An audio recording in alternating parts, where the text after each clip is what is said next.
ప్రపంచంలోనే సంపన్న వ్యవస్థలో అమెరికా టాప్లో ఉంది. ఆ తర్వాత వరుస స్థానాల్లో చైనా, జర్మనీ, భారత్, జపాన్ ఉన్నాయి.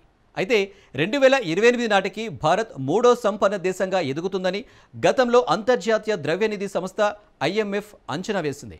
అయితే ట్రంప్ సుంకాలు భారత్ విజయ యాత్రకు బ్రేకులు వేస్తాయని తాజాగా అదే IMF వెల్లడించింది.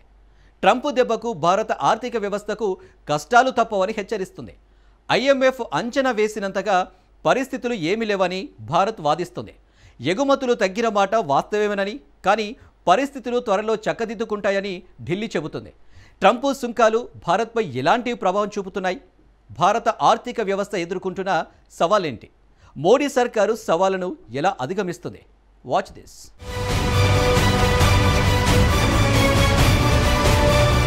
Bharat third super economy dream అసాధ్యమా?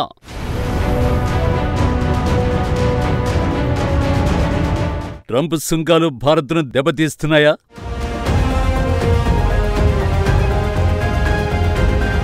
ఆర్థిక సవాళ్లపై మోడీ సర్కార్ స్ట్రాటజీ ఏంటి?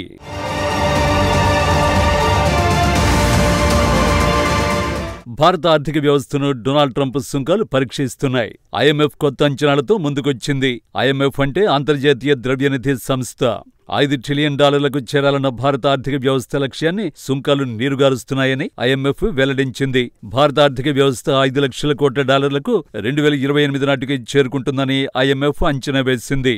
ఈ లక్ష్యం చేరుకోవడం ఒక ఏడాది ఆలస్యమవుతోందంటూ తాజాగా వెల్లడించింది. సో $5 లక్షల కోట్ల మైలురాయిని 2029 నాటికి భారత్ చేరుకుంటుందని IMF అంచనా వేస్తోంది.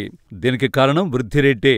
భారత వృద్ధి రేటు స్టోరీని ట్రంప్ సుంకాలు అడ్డుకోవడం అసాధ్యం, కానీ అవి వేగ నిరోధకాలుగా మారుతున్నాయి. అంటే వృద్ధి వేగాన్ని సుంకాలు తగ్గిస్తున్నాయి. ప్రస్తుతం అమెరికాలో భారతీయ ఉత్పత్తులపై 50% సుంకాలు అమలవుతున్నాయి. అత్యధికంగా అమెరికా సుంకాలు భారీగా ఎదుర్కొంటున్న దేశం భారతే. దీంతో భారత్ నుంచి అమెరికా వెళ్లే ఎగుమతులపై తీవ్ర ప్రభావం పడింది. టెక్స్టైల్స్, లెదర్, పాదరక్షలు, ఆభరణాలు వంటి అన్ని ఎగుమతులు తగ్గిపోయాయి. ఇవన్నీ కార్మికులపై ఆధారపడే రంగాలు. భారత ఎగుమతులకు అమెరికా కీలకమైన మార్కెట్. కానీ ఇప్పుడు ఈ ఎగుమతులన్నీ సవాళ్లను ఎదుర్కొంటున్నాయి. ఎగుమతి గణాంకాలు సుంకాల ప్రభావాన్ని క్లియర్గా చూపుతున్నాయి. గత నెలలో ఎగుమతులు ఏకంగా 12% పడిపోయాయి. అదే టైంలో వాణిజ్య లోటు రికార్డు స్థాయికి పెరిగింది. వాణిజ్య లోటు అంటే ఏమిటి?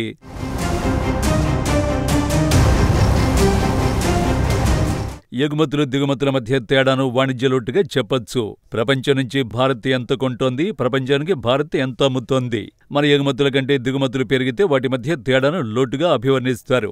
ఈ లోటుతో విదేశీ మార్గద్రవ్యం కొరత ఏర్పడుతుంది. మరింత సరళంగా చెప్పాలంటే మన ఆర్థిక వ్యవస్థ నుంచి ఎక్కువ డబ్బు దిగుమతులకు వెళ్లిపోతుంది. మనకు వచ్చే నిధుల కన్నా మన నుంచి వెళ్లే నిధులు ఎక్కువైతే ద్రవ్యలోటు ఏర్పడుతుంది. కొంతకాలం పాటు వాణిజ్య లోటు అదుపు తప్పితే అది మన ఆర్థిక వ్యవస్థను దెబ్బతీస్తుంది. మన కరెన్సీని బలహీనపరుస్తుంది. దేశంలో ద్రవ్యోల్బణం భారీగా పెరుగుతుంది. విదేశీ రుణాలను మరింత ఖరీదైనవిగా మారుస్తుంది. అమెరికాతో వాణిజ్య యుద్ధం కొనసాగితే లోటు మరింత తీవ్రమైపోతుంది. భారతీయ ఎగుమతులు పడిపోతాయి. భారత విషయంలో తాజాగా IMF వ్యక్తం చేసిన ఆందోళనలు ఇవే. అయితే భారత్ మాత్రం IMF అంచనాలను తోసిపుచ్చింది. IMF సంప్రదాయబద్ధంగా వ్యవహరించిందని భారత్ విమర్శించింది. IMF రిపోర్టు పైనే భారత్ అభ్యంతరాన్ని వ్యక్తం చేస్తోంది. అంతేకాదు సుంకాలు కొనసాగే అవకాశం ఉందని IMF రిపోర్టు వెల్లడిస్తోంది. దీర్ఘకాలికంగా భారత్కు ట్రంప్ సుంకాలు సవాళ్లుగా నిలుస్తాయని IMF చెబుతోంది.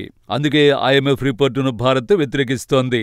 అమెరికాతో చర్చలు సరైన మార్గంలో వెళుతున్నాయని భారత్ చెబుతోంది. వాణిజ్య ఒప్పందానికి చేరువలో ఉన్నట్టు ట్రంప్ కూడా చెప్పాడు.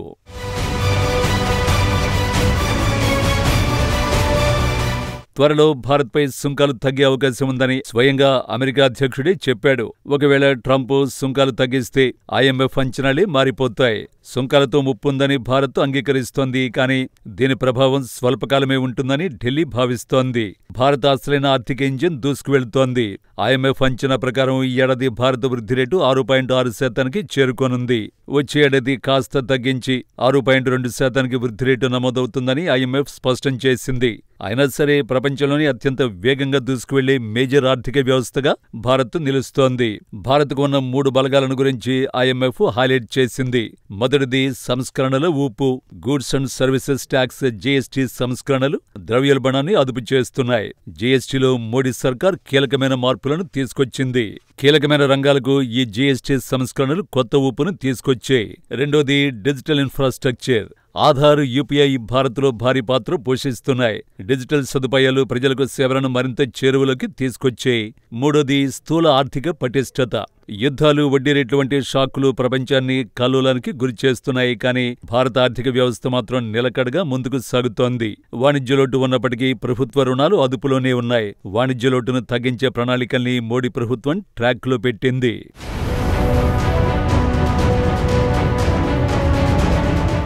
సో ఇండియా $5 ట్రిలియన్ టార్గెట్ ఇప్పటికీ అనుకూలంగానే ఉంది. బహుశా కొంత ఆలస్యంగా ఆ లక్ష్యాన్ని చేరుకోవచ్చు. అయితే ట్రంప్ సుంకాలతో పాటు భారత్ను పరీక్షించే మరికొన్ని ప్రమాదాలు కూడా పొంచి ఉన్నాయి.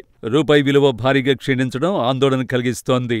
డాలర్తో పోలిస్తే మన కరెన్సీ విలువ ఏకంగా ₹90కు చేరుకుంది. 2025లో ఆసియాలోనే అత్యంత దారుణమైన పనితీరును ప్రదర్శించిన కరెన్సీ రూపాయి. రూపాయి విలువ పడిపోతే దిగుమతులు మరింత ఖరీదైనవిగా మారుతాయి. ఇది వాణిజ్య అంతరాన్ని పెంచుతుంది. అంతేకాదు రూపాయి పతనంతో ద్రవ్యోల్బణం పెరుగుతుంది.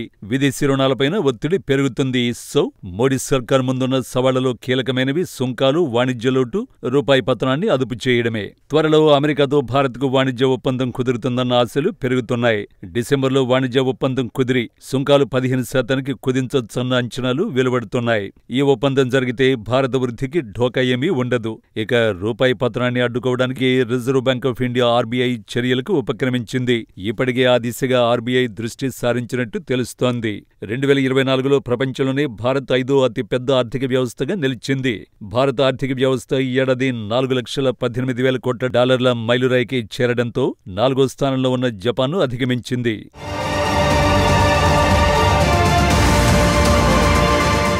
2028 నాటికి $5,00,000 కోట్ల భారత ఆర్థిక వ్యవస్థ చేరుకుంటుందని IMF గతంలో అంచనా వేసింది. భారత్, అమెరికా మధ్య వాణిజ్య ఒప్పందం కుదిరితే ఈ అంచనాలు నిజమవుతాయి. భారత ఆర్థిక వ్యవస్థ $5,00,000 కోట్ల చేరుకుంటుంది. ఆ తర్వాత టాప్ సంపన్న ఆర్థిక వ్యవస్థలో 3వ స్థానంలో ఉన్న జర్మనీని భారత్ వెనక్కి నెట్టేసే ఛాన్స్ ఉంది. భారత్ 3వ ఆర్థిక వ్యవస్థగా నిలవనుంది. ఆ దిశగా భారత్ చేరుకుంటుందని ఆశిద్దాం.